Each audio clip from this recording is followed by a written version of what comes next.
ফাঁকিবাজি আটার পরোটা, তাও আবার করতে হবে মুখরোচক।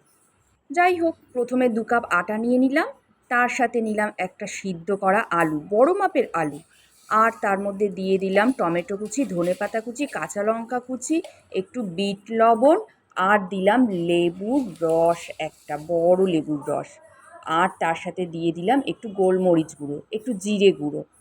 ব্যাস সমস্ত কিছু একসাথে খুব ভালোভাবে মেখে নিতে হবে। বেশ নরম করে একটু মাখতে হবে, মানে গরম আলু সিদ্ধটা নিলে তবেই বেশ নরমভাবে মাখা যাবে। একদম খুব নরম হবে তা নয়, তো এইভাবে মাখতে মাখতে একটা সুন্দরভাবে ডো বানিয়ে নিতে হবে। তারপরে সেই ডোটাকে নিয়ে রেখে দিতে হবে 10 মিনিটের জন্য রেস্টে। ব্যাস হয়ে গেল আমার ডোটা রেডি।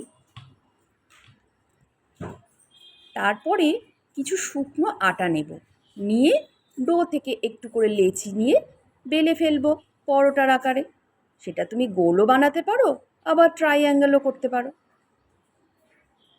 একটু প্রথমে আটা নিয়ে চেপে চেপে গোল করে নিয়ে তারপরে এটা বেলে নিলাম। ব্যাস অল্প তেল দিয়ে একটু সেঁকে নিতে হবে এপিটোপিট।